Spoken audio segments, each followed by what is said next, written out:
নমস্কার, বাংলার প্রাইম টাইমের আরেকটা এপিসোডে আমি ময়ূখ রঞ্জন ঘোষ আজকে চলে এসেছি। আজকে আমার সাথে যিনি আড্ডা মারতে এসেছেন আমাদের স্টুডিওতে, তিনি উত্তর দমদম বিধানসভা আসনের বিজেপি প্রার্থী সৌরভ সিকদার।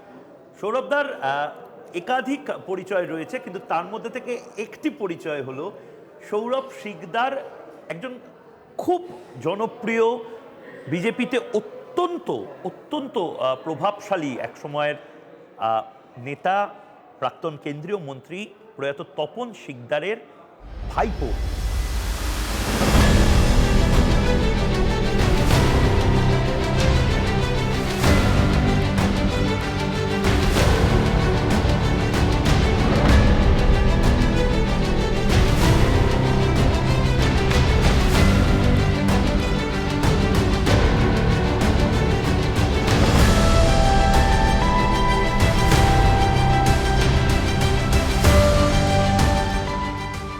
ভাইপোটা সৌরভদা বলতে পছন্দ করেন না, বলেন ভাতুষপুত্র। এইটা কেন ভাতুষপুত্র এখন বলেন কেন? মানে ভাইপো ব্র্যান্ডিংটা কি চেঞ্জ হয়ে গেছে? ভাইপো বাদ যেভাবে বাংলায় চলছে, ভাইপো বাদ, আমি মার্ক্সবাদ শুনেছিলাম। না, এখন ভাইপো বাদ তো এখন তো সবকিছু ভাইপো চালাচ্ছে, সেই জন্যে এবং তৃণমূল প্রচারও করছে। তো আমি আমার কর্মীদের বলি, আমার সহযোদ্ধাদের, যে ভাই ভাতুষপুত্র বলো, ভাইপো শব্দটা মানুষ আজকাল ভালোভাবে নিচ্ছে না। আচ্ছা, তপন সিকদারের যে লেগাসিটা পুরনো বিজেপি, আমি শুনেছি মানে রাহুল সিনহা, শ্রমিক ভট্টাচার্য, তাদের থেকেই আমি শুনেছিলাম যে একটা সময় ছিল যখন বিজেপি খায় না মাথায় দেয়, সেটাই নাকি বাংলার মানুষ জানতেন না, এবং বিজেপি বলে কোনো দল আছে সেটা সেটা মানে ব্র্যান্ডিংটা এস্টাবলিশ করতে 15টা বছর চলে গেছিল, ইলেকশন তো ভুলেই যাবে। এটা এটা তো মানে তপন সিকবাবুর সাথে তুমি কি ছিলে? হ্যাঁ, আমি যখন 11 বছর বয়স, তখন আমার বাবা মারা যান। আমার বাবারা 5 ভাই ছিলেন। তারপরে কিছুদিন পরে আমি কাকামণি বলতাম, উনি আমাকে নিয়ে চলে আসেন। আমার জন্ম তো মালদায়, বড় ওখানে হয়েছি। মানে তোমরা কি মালদার? আমরা মালদার লোক, মানে ওপার বাংলার লোক। তারপরে ওখান থেকে এসে মালদায় ছিলাম। তারপর বাংলা কোথায়? আমার বাড়ি ছিল মাগুরাতে, মানে আগে যশোর, এখন ওটা মাগুরা ডিস্ট্রিক্ট। আচ্ছা। আমি গেছি, আমার ছেলেকেও নিয়ে গিয়ে দেখিয়ে এসেছি ওখানে। আমি জবের থেকে এসেছি তখন উনি রাজনীতিতে প্রতিষ্ঠিত, তখন রাজ্য সভাপতি হয়ে গেছেন বিজেপির, তার আগে সাধারণ সম্পাদক ছিলেন।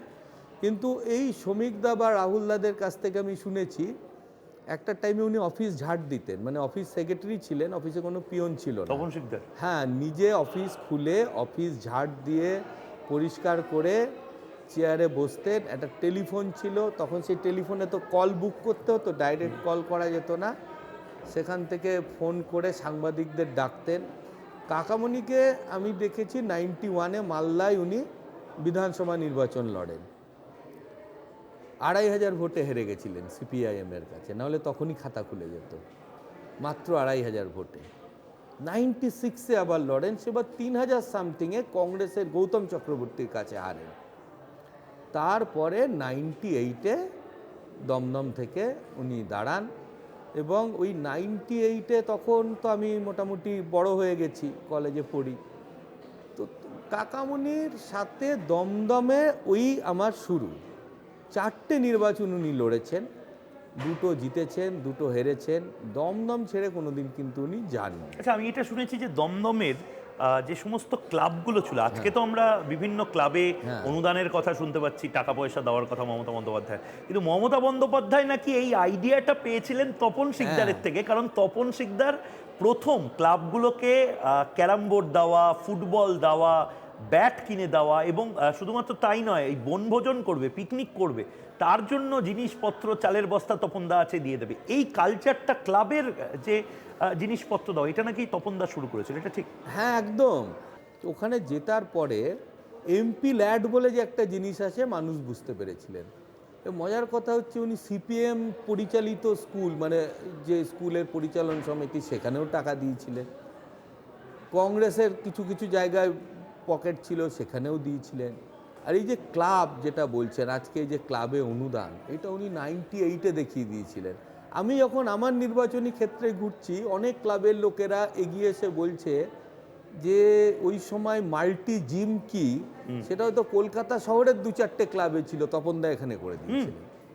অ্যাম্বুলেন্স দেওয়া, এক্স রে মেশিন দেওয়া, আর আপনি ছোটোখাটো জিনিস মানে ফুটবল কিনে দেওয়া, নেট কিনে দেওয়া, মাঠের বাউন্ডারি ওয়াল করে দেওয়া, এগুলো তো উনি একেবারে অত্যন্ত মানে খেলাধুলো পাগল মানুষ ছিলেন। তো তো অনেক ক্লাব, অনেক প্রতিষ্ঠানের লোকেরা এসে বলছে যে তপনদা এটা করে দিয়ে গেছিলেন, আপনি ওয়েলকাম, আসুন। অনেকে না ডেকে নিয়ে গিয়ে দেখাচ্ছে, ওই দেখুন ওনার নামের ফলকটা আছে।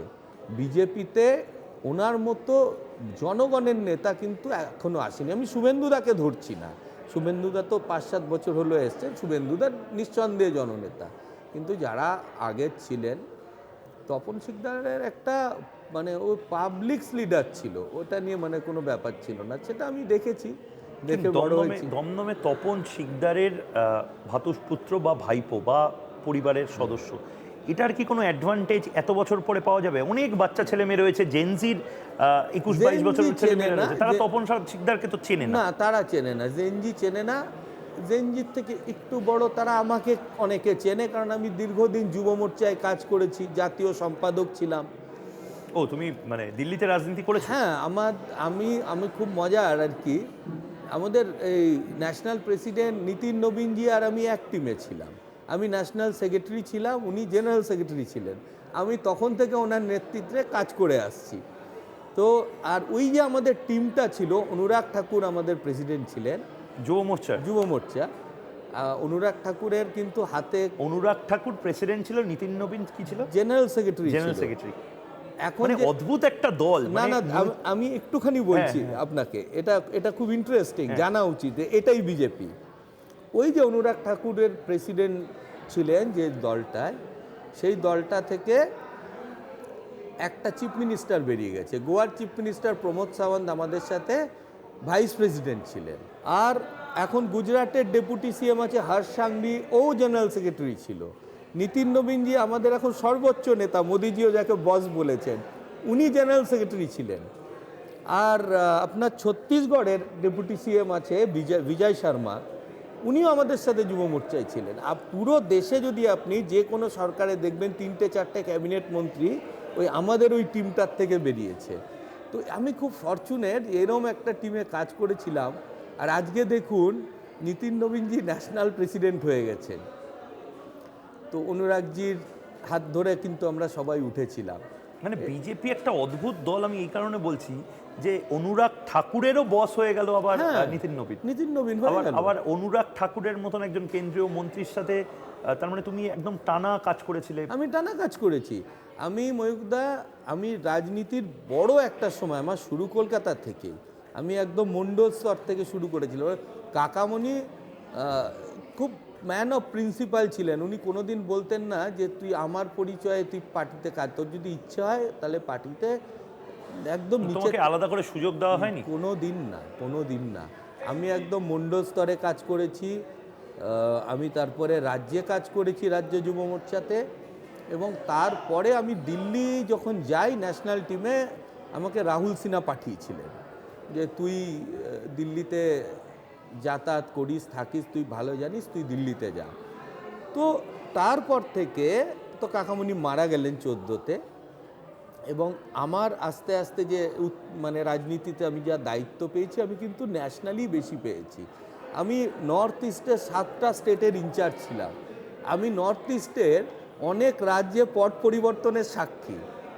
ত্রিপুরাতে, আসামে, মণিপুরে আমি পুরো যুবর কাজ দেখতাম। আমি 7টা স্টেটের ইনচার্জ ছিলাম। 2020-তে আমি পশ্চিমবঙ্গে আবার ফিরে আসি, পার্টির নির্দেশ হয় এবার নিজের রাজ্যে গিয়ে কাজ করো। আজকে আমি ইলেকশন লড়ছি। আচ্ছা, এই যে তোমার জার্নিটা, তুমি কি মূলত এইটাই তোমার মানে হোল টাইমার হিসেবে তুমি পলিটিক্সটা করো, না তোমার কোনো পেশা আলাদা? না, আমার পেশা আছে।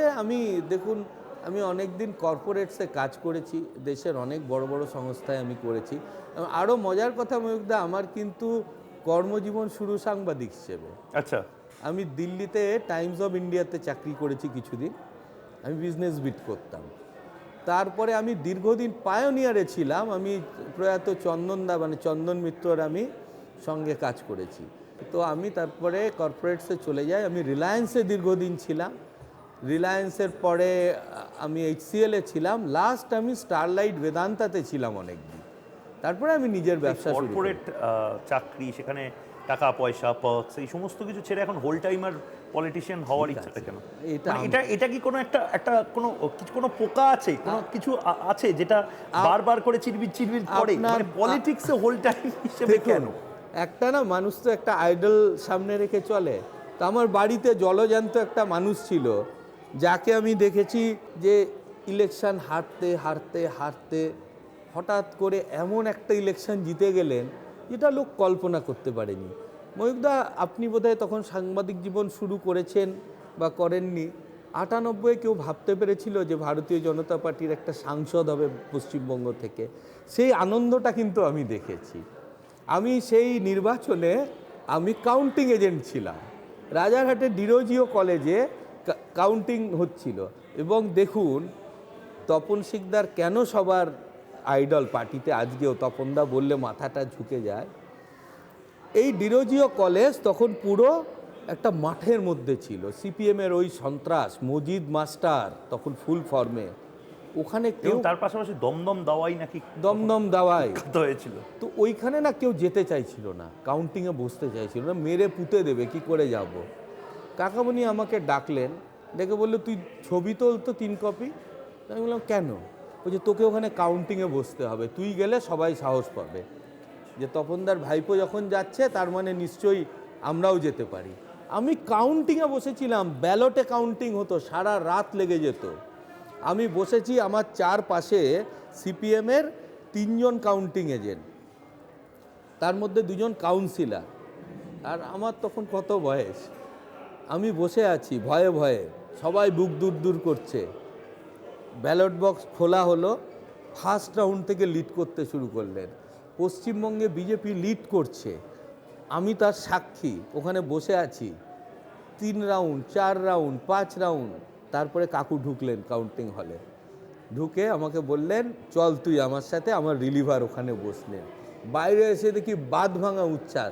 তো দাদা এরপরে আমি রাজনীতি করব না তো কে করবে? মানে তুমি এমন এক সময় বিজেপিটা করেছো যে সময় সত্যি বিজেপি কিন্তু ম্যাপে ছিল না, মানে না। হয় সিপিএম নয় তৃণমূল, বিজেপি করবে কেউ, এটাও একটা বড় একটা মানে দম থাকতো। বড় ব্যাপার ছিল। বিজেপি পার্টিটা কি এটাই লোকে জানতো না। এবং এটাও তো তোমরা সবচেয়ে বেশি বোধহয় দেখেছো, এই যে আজকে তুমি যত সহজে এই যে একদম ডিপ গেরুয়া একটা পাঞ্জাবি পরে একটা গেরুয়া উত্তরীয় পরে তুমি যেভাবে এসছো, আমার মনে আছে যে 1998 হোক বা বামেদের মোটামুটি এই 2011-র আগে বা তৃণমূলের আসার পরেও এই গেরুয়া পাঞ্জাবি পরলেও লোকে বলতো এই তুই কি বিজেপি নাকি, তুই BJP, তুই কি সাম্প্রদায়িক নাকি। এক্স্যাক্টলি। মানে এই যে এখান থেকে বাংলা যে শিফটটা করলো, এটা তুমি কিভাবে দেখলে? 2016-তে 3টে সিট পেল বিজেপি, দিলীপ দা জিতলেন, আর পাহাড়ে আমরা 2টো সিট পেলাম। আর না, মালদা জিতলো আর পাহাড়ে একটা সিট পেলাম আমরা। তো এটা কিন্তু আস্তে আস্তে এই যে মানুষের মনে থেকে ভয়টা বের করে দেওয়া, এর ক্রেডিট কিন্তু দিলীপ ঘোষের যায়। ওই চোখে চোখ রেখে পাল্টা মার দেব, পুঁতে দেব, 2 ইঞ্চি কেটে দেব। আমি তখন তো রাজনীতিতে চলে এসেছি, আমি তখন ফুল ফ্লেজ রাজনীতি করি।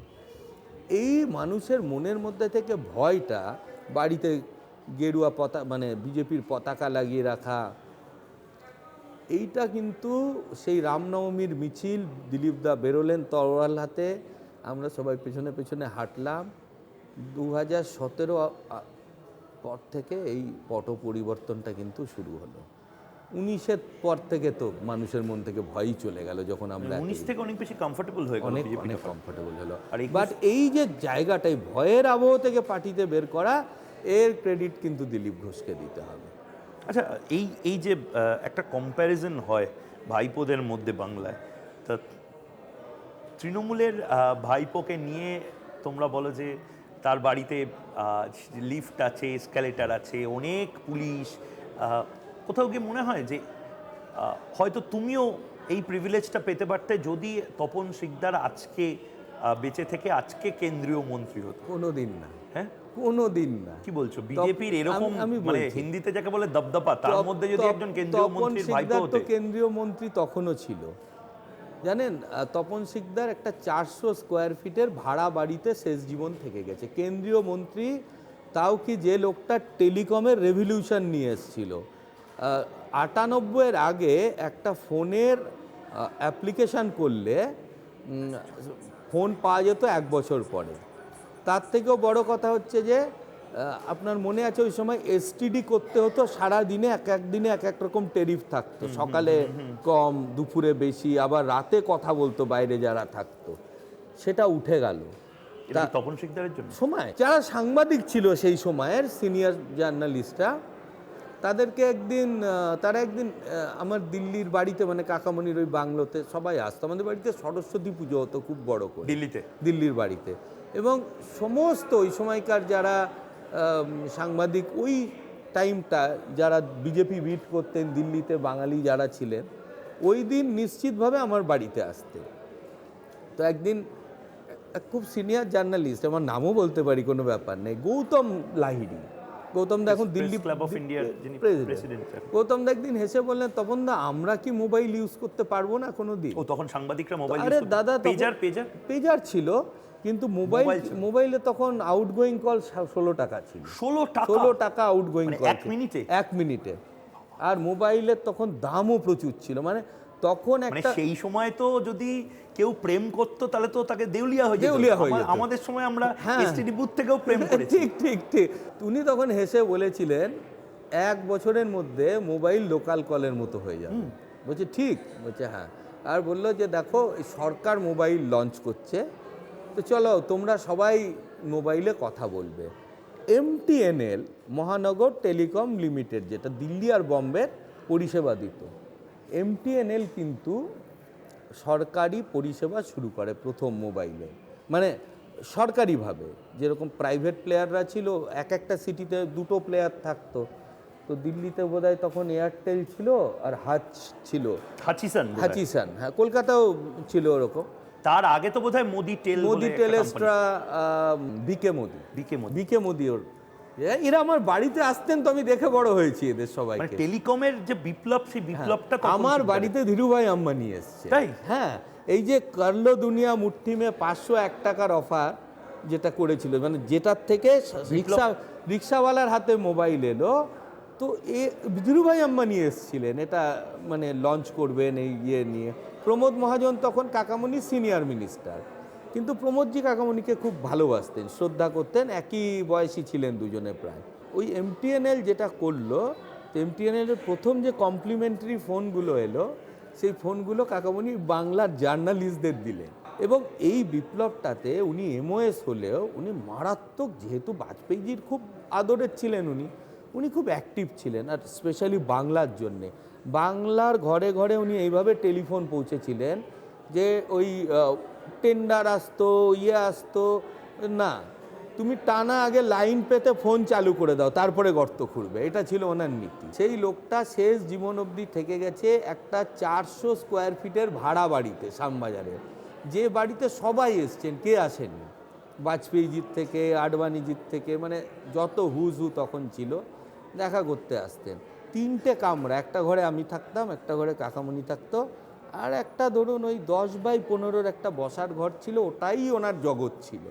সকাল থেকে রাত অবধি বসে থাকতেন। উনি আজকে কেন্দ্রীয় মন্ত্রী হলেও একইভাবে থাকতেন। CPM জমানার আপনারা জানেন সুভাষ চক্রবর্তীর সঙ্গে ওনার ভালো সম্পর্ক ছিল। অনেকে কতবার বলেছে আপনি একটা জমি নিয়ে নিন, আপনি একটা বাড়ি করুন সল্টলেকে, রাজারহাট ভুলে যান, সল্টলেকে। বলেছিল আমি একা মানুষ, আমি কোনোদিন ভাবিনি যে আমার ঘরে একটা এসি লাগবে, আমি একটা এসি ঘরে শুই, আমার একটা ওয়াগানার গাড়ি আছে, জীবনে আমি কোনোদিন ভাবিনি যে এই দুটো জিনিস করে নেবো, এই করে নিয়েছি অনেক। কিন্তু আমার মনে আছে যে তপন শিকদার, আমি তখন সদ্য মানে সাংবাদিকতায় এসেছি একটা চ্যানেলে, অন্য চ্যানেলে, সেই সময় আমার মনে আছে আমি তখন গেস্ট কোঅর্ডিনেশন করতাম সেই চ্যানেলে। তপন শিকদারকে যখনই আমি টেলিফোন করতাম, তপনদার তখন ডায়ালিসিস চলতো, সম্ভবত অ্যাপেলোতে ডায়ালিসিস চলতো, এবং মানে শেষের দিকে এবং তখন তখনও ওনার মনে হচ্ছে যে বাংলা নিয়ে, রাষ্ট্রবাদ নিয়ে, তখন রাষ্ট্রবাদ মানে টেলিভিশনে খায় না, মাথায় দেয়, জানে না লোক। অর্ধেক লোক জানে না। সেই ফর্মুলা জানে না কি করে এটা নিয়ে আরো বেশি করে ন্যারেটিভ সেট করতে হবে। উনি কিন্তু তখন আমার মনে আছে ওই দুপুরবেলা কাঠ ফাটা দুপুরে উনি অনুরোধ করছেন এবং ইতস্তত হয়ে অনুরোধ করছেন যে একটা গাড়ি কি পাঠানো যাবে। এবং কতটা আমার নিজের এখনো মনে আছে, বহুকাল আগে, আমার এখনো লজ্জা লাগে। উনি মানে গেস্ট রুমে বসার পরে দু তিনবার একটু অস্বস্তি বোধ করছিলেন, তারপরে আমাকে বললেন যে এসিটা কি আরেকটু কমিয়ে দেওয়া যাবে, আমার আসলে ডায়ালিসিস হয়েছে, তো এসিটা একটু যদি কমিয়ে দেওয়া যায় একটু ভালো হয়। মানে এই যে হাম্বল ব্যাকগ্রাউন্ড, এই যে সাধারণত্বকে উদযাপন করা, বিজেপির এখনকার যে বৈভব সারা দেশ জুড়ে, এবং একটা সময় বিজেপির কিচ্ছু ছিল না, মানে বিজেপির একটা হয়তো ঘর অযোধ্যাতে ছিল, সেখান থেকে গোটা দেশের এই যে মাতামাতি এবং আজকের এই এত সিআরপিএফ সিকিউরিটিতে বড় বড় বাড়ি, এই জার্নিটা তো তুমি দেখেছো। তা কোথাও গিয়ে মনে হয় যে সেটা আসলে তোমাদের অনেক বেশি হাম্বল করতে সাহায্য করেছে? না, 100 বার। আমি তো ওই আবহে বড় হয়েছি। কাকামণির লাস্ট ইলেকশন লড়াটা না, আমি মানে এটা আমি শেয়ার করতে চাই আজকে, যখন এত কথা হলো 2014-তে, যেবার মোদিজি প্রধানমন্ত্রী হলেন। ওনার তখন সপ্তাহে 3 দিন ডায়ালিসিস হয়, অসুস্থ। মোদিজি ব্রিগেডে এলেন, ঠিক লোকসভা ইলেকশনে 1-2 মাস আগে একটা ব্রিগেড হয়েছিল, রাহুলদা প্রেসিডেন্ট। মোদিজি এসে যথারীতি বলেছে তপনদা নেই। কাকামণি ন্যাশনাল সেক্রেটারি ছিলেন বিজেপির প্রায় 1.5-2 বছর, এবং ত্রিপুরার অবজারভার ছিলেন। মানে যখন প্রেসিডেন্টশিপ শেষ হয়ে গেল, তখন তো ওই পরপর 2বারের বেশি হতে পারে না, একটা গ্যাপ দরকার ছিল, পরে আবার প্রেসিডেন্ট হলেন। তো ওই যে ন্যাশনাল টিমটা ছিল, সেই টিমে জেনারেল সেক্রেটারি ছিলেন নরেন্দ্র ভাই, কাকামণি সেক্রেটারি ছিলেন। ওনারা একসাথে কিন্তু কাজ করেছেন। তো মোদিজি এলেন, এসে বললেন যে আরে তপনদা কোথায়? তো রাহুলদা বা এরা বলেছেন যে তপনদার আজকে ডায়ালিসিস নেওয়ার পরে শরীরটা খুব খারাপ হয়ে গেছে, আজকে আসতে পারেননি। তো মিটিংয়ের পরে বলেছে, কাউকে বলেছে কথা বলা আমার সাথে। তো মোদিজি এবার বলেছেন যে যারে আমার বাংলার ক্যাপ্টেন শুয়ে থাকলে কি করে হবে, বাংলা আমাকে কি করে ওখানে আর কি সিট দেবে। ওই যে কথাটা বললেন মোদিজি, এত মনের জোর ছিল, বললো আমি ইলেকশন লড়ব। সবাই বারণ করলেন। তখন ন্যাশনাল ওজিএস ছিলেন রামলালজি এসে বললেন, আরে দাদা আপনার জন্য রাজ্যসভা আছে, আপনি লড়ান ইলেকশনটা, আপনি লড়বেন না? আমি লড়ব, আমি বিছানায় শুয়ে মরতে চাই না। এই কথাটা যখন বলে দিলেন, আপনি কোনোদিন রাহুলদাকে জিজ্ঞেস করবেন, রাহুলদা বললো আমি এর উপরে আর কথা বলতে পারবো না, তপনদা লড়বেই এবং তপনদাকে কেউ আটকাতে পারবে না, লড়তে দাও। ওই ধকলটা নিতে পারলেন না, পার্টির জন্যে লড়তে লড়তেই উনি চলে গেলেন। আমার মনে আছে যখন অ্যাপোলোতে ভর্তি, ডাক্তার বলল যে ওনাকে ভেন্টিলেশনে দিতে হবে, যেহেতু সই আমার ছিল, আমার পারমিশন দরকার ছিল। আমি বললাম নিশ্চয়ই দেবেন, যেটা দরকার। আমার কাছে তারপরে শপথ হয়ে গেল, পিএমওর থেকে ফোন এলো যে মোদিজি জিজ্ঞেস করেছেন ওনাকে কোথাও নিয়ে যেতে চাও, বা কি করলে ভালো হয় বেটার ট্রিটমেন্টের জন্য। তখন আমি বললাম যে দিল্লি এইমসে যিনি ওনাকে দেখতেন, ওনার কাছে খুব ভালো ছিল, উনি এখন এইচওডি ওখানকার। আমার মনে হয় ওনার কাছে গেলে একটা আশা আছে। রাতারাতি মোদিজি চার্টার্ড অ্যাম্বুলেন্সের ব্যবস্থা করে দিলেন, এয়ার অ্যাম্বুলেন্সে নিয়ে যাওয়া হলো ওনাকে। উনি ওখানে মারা গেলেন, মানে এতটাই ডেট। আর তারপরে জ্ঞান ফিরে আসেনি, এবং তারপরে মোদিজি প্রধানমন্ত্রী হয়ে বাইরে চলে গেলেন কোথায়। আবার ফোন এলো যে তুমি ওনার দাহ সংস্কার কোথায় করতে চাও? আমি বললাম অফকোর্স কলকাতায় করতে চাই, কারণ উনি তো মানুষ পার্টিরই ছিল, আমরা পরিবার পরে ছিলাম ওনার কাছে। আবার মোদিজি একটা চার্টার ফ্লাইট দিলেন, ওনার মৃতদেহ এলো এখানে, হাজার হাজার লোকে হাঁটলো। এবং তখন এখানে তৃণমূলের সরকার হয়ে গেছে, যার সাথে এতদিন অ্যালায়েন্স করে তৃণমূল পার্টিটা যখন জন্ম হয়, বিজেপি না হলে তো থাকতো না। ওই সরকারের, এটা তুমিও বলছো যে বিজেপি না হলে তৃণমূল না দলটা থাকতো না? কোনোদিন হতো না। তৃণমূল এটা তো তোমাদের ড্যামেজ করছে। না, সিপিএম বলছে যে দেখো আসল সেটিং তো এখানে। কিন্তু এটা তো ফ্যাক্ট। ওই সময় ওই সময় যদি বিজেপি পাশে না দাঁড়াতো, মমতা ব্যানার্জি অকৃতজ্ঞ। বৃহত্তর স্বার্থে আমরা এটা ভেবেছিলাম সিপিএমের এখান থেকে যাওয়া উচিত। আর জনপ্রিয়তায় তখন মমতা ব্যানার্জি সব থেকে এগিয়ে ছিলেন বিরোধীদের মধ্যে। অসৌজন্যতার একটা কত বড় নিদর্শন যারা রাজনীতি করে জানা উচিত, যে সেন্ট্রাল গভর্নমেন্টে যে ওর কলিগ ছিল, যার সাথে এত দীর্ঘদিনে একটা তৃণমূল সরকারের কোনো মন্ত্রী মালা নিয়ে আসেনি ওনার মৃতদেহে মালা দিতে। সিপিএমের সবাই এসছিলেন, বিমানবাবু এসছিলেন নিজে ওই শরীর নিয়ে, সবাই মানে সূর্যকান্তবাবু এসছিলেন, কংগ্রেসের প্রত্যেকটা নেতা এসছিল, অধীরবাবুর থেকে শুরু করে সবাই এসছিল, সবাই নিয়মিত ফোন করে খোঁজখবর নিয়েছিল আমার। তৃণমূলের কেউ আসেনি, না সরকারের তরফ থেকে কিছু। সেদিন কি করা হলো, সেদিন বোধহয় KKR IPL জিতেছিল, সবাই ওই সেলিব্রেশন করতে ব্যস্ত ছিল। তো এটাই তৃণমূল, এটাই ওদের স্বভাব। আমি তো এগুলো মনে আছে। আচ্ছা, এবার যে উত্তর দমদমে তুমি প্রতিদ্বন্দ্বী দীপশিতা ধরের এবং চন্দ্রিমা ভট্টাচার্য, তো কাকে বেশি টাফ ফাইটার মনে হচ্ছে তোমার? ময়ূকদা, এই ইলেকশন না ইয়েস নোর ইলেকশন। আইদার লোকে তৃণমূলকে সরাবে আর তৃণমূল থাকবে। ক্যান্ডিডেট ম্যাটার করছে না, কোনো ক্যান্ডিডেট ম্যাটার Seriously? 100%। আপনি দেখে নেবেন, আমি নিজে ক্যান্ডিডেট হয়ে বলছি, হ্যাঁ। এতদিন ভারতীয় জনতা পার্টি করার অভিজ্ঞতা নিয়ে বলছি, হয় পরিবর্তন হবে বা পরিবর্তন হবে না। তো এইখানে কোনো তৃতীয় কারুর কোনো অস্তিত্ব নেই। 11তে যখন মমতা ব্যানার্জি আসেন, তখন অনেক বিজেপির লোকেরাও, সাধারণ কর্মীরাও ভেবেছিল যে না, আমরা আগে সিপিএমকে হারাই। এখন কিন্তু ওই সিপিএম যারা করেন তাদের মধ্যেও ঠিক একই জিনিস কাজ করছে। আর বাকি হচ্ছে যে আমি কেন অন্য কাউকে আমার কোনো প্রতিদ্বন্দ্বী মনে করছি না।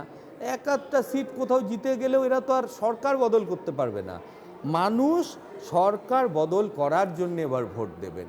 উত্তর দমদমকে নিয়ে যে প্রার্থী দাঁড়িয়েছে তাকে নিয়ে এখন আর মানুষ ভাবছে না। উত্তর দমদমের মানুষ ভাবছে বাংলাকে 100 বার চেঞ্জ করতে হবে, পরিবর্তনের শরিক হবে। মানে যত স্ট্রং ক্যান্ডিডেট হোক ম্যাটার না করছে না, আর স্ট্রং কেন, আমি তো স্ট্রং ক্যান্ডিডেট তাকেই বলবো যে এলাকায় কাজ করেছেন, যার এলাকায় জনপ্রিয়তা আছে।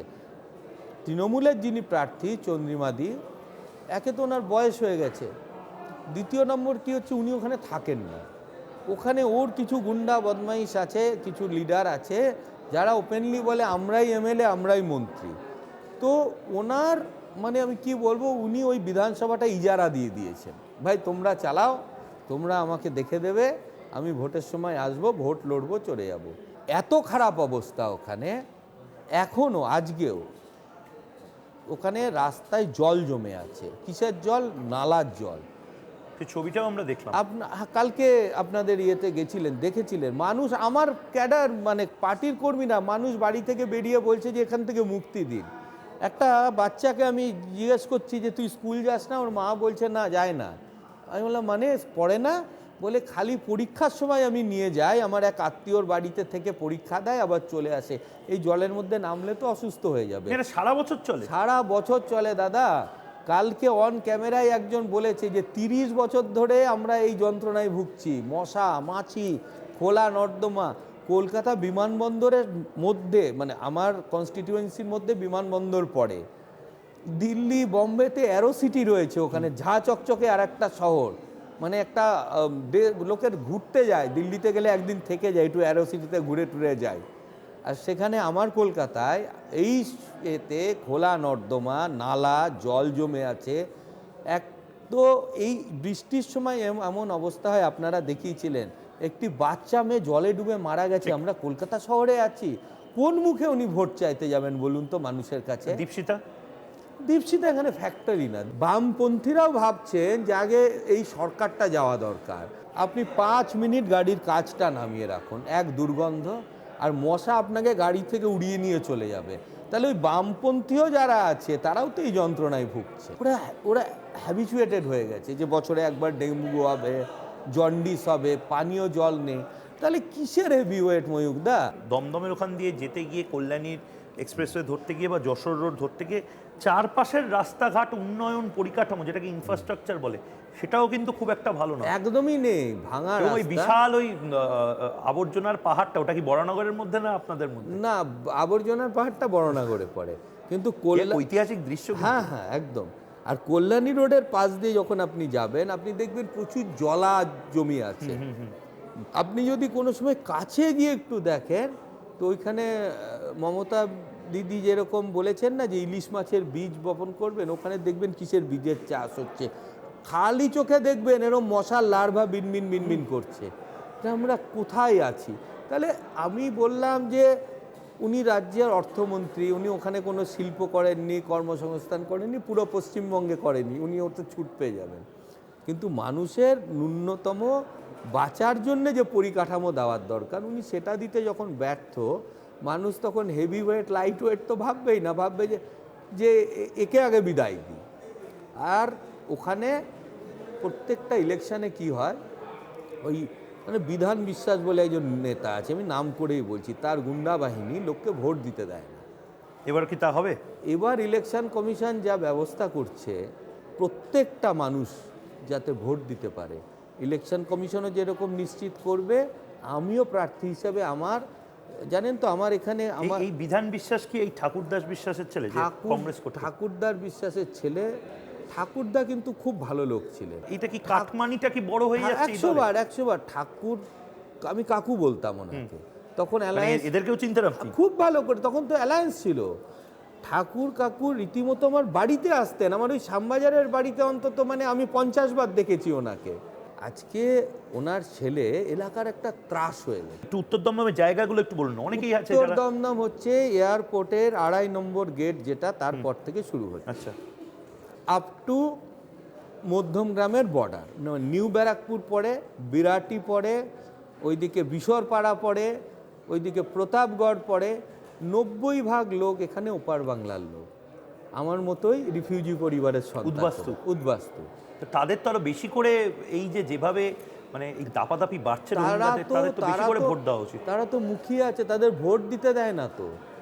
পুরসভার নির্বাচনে কোনো মানুষকে ভোট দিতে দেয়নি, নিজের দলের লোকদের ভোট দিতে দেয়নি, বিশ্বাস ছিল হিন্দু বলে। হিন্দু বলে, আর জানে যে আমি যা করছি লোকে তো তার প্রতিবাদ ভোট বাক্সে করবেই।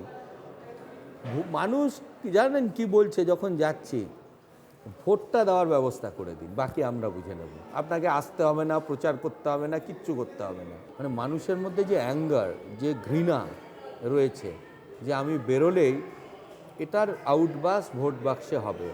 দীপশিতা ধর ভালো প্রার্থী হয়তো হবেন, উনি সোশ্যাল মিডিয়ায় খুব অ্যাক্টিভ।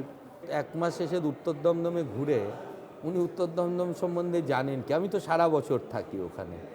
মানে আপনি বলছেন আপনি হচ্ছেন ঘরের ছেলে উত্তর দমদম? 100 বার। আপনি সত্যি কি এই নিউ ব্যারাকপুর বিরাটি এই এলাকাগুলোর প্রবলেমটা জানেন? আমি 20 বছর ধরে রাস্তা কেন ঠিক হচ্ছে না? রাস্তা ঠিক মানে দমদম থেকে আমি যদি হাবড়া অশোকনগরের দিকে যাই বা বসিরহাটের দিকে যাই, এই জ্যামটাই তো আপনাদের উত্তর দমদমের আমার জীবন শেষ করে দেয়। দাদা আপনি যশোর রোড ছেড়ে দিন, আপনি কোনোদিন একটা যে কোনো গলিতে বাদিক নিয়ে ঢুকে পড়ুন, যে কোনো গলিতে 2 মিনিট যান, দেখবেন বেহাল অবস্থা কাকে বলে। যে কোনো গলিতে ঢুকে যান আপনি, এক অবস্থা। মাইকেল নগর নিয়েও তো আমি শুনছি অনেক আন্দোলন হচ্ছে, বিশ্বমাতা নগর নামের জন্য অনেক মানুষ চিঠি লিখেছে। না, বিশ্বমাতা, ওখানে তো বিশ্বমাতার আশ্রম রয়েছে এবং তারা মানুষের পাশে দাঁড়ান।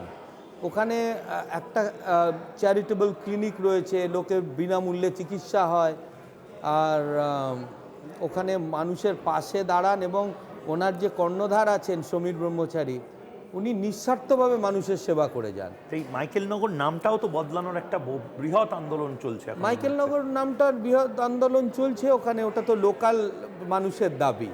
মেট্রো স্টেশন বা এগুলো তো কিছু চলছে না দাদা, মানে এগুলো তো হচ্ছে না এখন। হবে, নিশ্চয়ই হবে। জমি জটের জন্য আটকে আছে মহিউদা, জমি জটের জন্য। আজকে এই চিংড়িঘাটা ফ্লাইওভার, যেটা কলকাতার একটা অন্যতম মানে যোগাযোগের প্রাণকেন্দ্র, সেটার কি অবস্থা হয়ে আছে? আমাদের সরকার আসবে এবং দেখবেন 1 বছরের মধ্যে এগুলো কম। কারণ আমি সল্টলেক থেকে যদি বিরাটি যেতে চাই বা মধ্যমগ্রাম হয়ে আমি যদি বারাসতের দিকে যেতে চাই, যে পরিমাণ জ্যাম অফিস টাইমে দমদমের ওখানে থাকে, 2 ঘন্টা লেগে যায় সল্টলেক থেকে যেতে। ভীষণ ভীষণ জ্যাম। না, এটা তো অল্টারনেট, মানে অন্যান্য শহরে আমি এলিভেটেড রোড তো ছেড়েই দিলাম, মেট্রোর উপায় আছে, ভেতর দিয়ে প্যারালাল রাস্তা আছে, কোনো ওখানে আপনাদের অপশন তো তৈরি করেনি এখন। ওখানে অপশান তৈরি করেনি, কারণ ওই যে বললাম চন্দ্রিমাদি যেহেতু নিজে ওখানে থাকেন না, ওখানকার মানুষের কষ্ট কি করে বুঝবেন। আমি ওখানকার স্থানীয় বাসিন্দাদের বলছিলাম, আপনারা বিধায়িকাকে দেখলে দয়া করে বলবেন চলে যাওয়ার আগে এক রাত এসে থেকে যেতে, যে কারুর বাড়িতে। বলছে হ্যাঁ আমরা রাখবো, আমরা খাইয়ে দাইয়ে খুব ভালো করে রাখবো। এক রাত আপনি থেকে যাবেন, তাহলে 15 বছর ধরে আপনি কিভাবে বঞ্চনা করেছেন আপনার ভোটারদের সাথে আপনি নিজে বুঝতে পারবেন, আপনাকে কাউকে বলতে হবে না। কিন্তু আমার যেটা স্বপ্ন উত্তর দমদমকে নিয়ে, যেহেতু আমি সারা ভারতে ঘুরে বেরিয়েছি, থেকেছি চাকরি সূত্রে, নিজের কর্মসূত্রে, উত্তর দমদমে কিন্তু একটা অ্যারোসিটি হতে পারে, খুব দরকার। খুব দরকার। একটা আমাদের কলকাতা বিমানবন্দরের সম্প্রসারণ হচ্ছে, দেখেছেন, একমাত্র উত্তর দমদমের পেছনে একটা জায়গা আছে কাদিহাটি বলে, একটা ওয়ার্ড কিন্তু অনেক বড়, সেখানটায় আপনি গিয়ে দেখবেন মনে হবে এখনও গ্রামে পড়ে আছে। কংক্রিটের জঙ্গল না বানিয়ে আমি চেষ্টা করব। কালকে গৃহমন্ত্রীজি আসছেন, আমি এলাকাবাসীর তরফ থেকে এই আর্জিটাও কালকে ওনাকে জানাবো, ঠিক, যে এইটা আপনি করুন। তাতে একটা কি হবে, এলাকার উন্নয়ন হবে। দ্বিতীয় নম্বর কী হবে, প্রচুর কর্মসংস্থান হবে। এখানে আপনি ইন্ডাস্ট্রি করতে পারবেন না, কি করে করবেন, কিসের ইন্ডাস্ট্রি করবেন? কিন্তু একটা এরোসিটি যদি হয়, একটা লজিস্টিক হাব হতে পারে। আমাদের কলকাতায় কিন্তু প্রি প্ল্যান্ড এয়ারপোর্ট কেন্দ্রিক লজিস্টিক হাব নেই, এটা আপনি দিল্লিতে দেখতে পারবেন। এয়ারপোর্ট থেকে নেমে ব্যাগ কাঁধে মেট্রোতেই উঠতে পারি না এখনো, আমাকে কত দূর যেতে হয়, বিমানবন্দর লাইনটাই বন্ধ। তো এইটা যদি হয়, হাজার হাজার কর্মসংস্থান হবে, হাজার হাজার কর্মসংস্থান হবে। এবং দেখুন বিজেপির সরকার যেখানে আসে সেখানে তো আমরা চাকরি বিক্রি করি না, তো এখানে কিন্তু দলমত নির্বিশেষে এই কর্মসংস্থানের মজা নিতে পারবেন।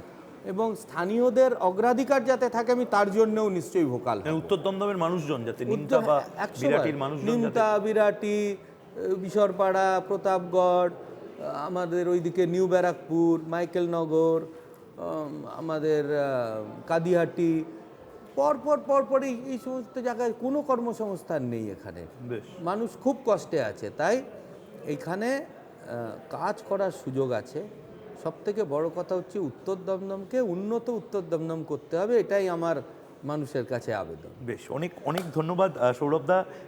এতটা আড্ডা আমরা দুজন মিলে দেওয়ার সাধারণত সুযোগ পাই না। আজকে নির্বাচনের মধ্যে খুব সুন্দর করে একটা আড্ডা হলো, কিন্তু ভোট যত চলে আসছে, ভোট প্রথম দফার ভোট হতে চলেছে, কয়েক ঘন্টার মধ্যে সমস্ত কিছু বদলে যেতে পারে হয়তো। দ্বিতীয় দফার আগে আরও এরকম প্রার্থীদের নিয়ে একটা ছোট্ট আড্ডা আমি এরকমভাবেই রিপাবলিক বাংলা স্টুডিও থেকে দেবো। অন্যান্য খবর দেখার জন্য চোখ থাক রিপাবলিক বাংলায়, কথা হবে চোখে চোখ রেখে। নমস্কার।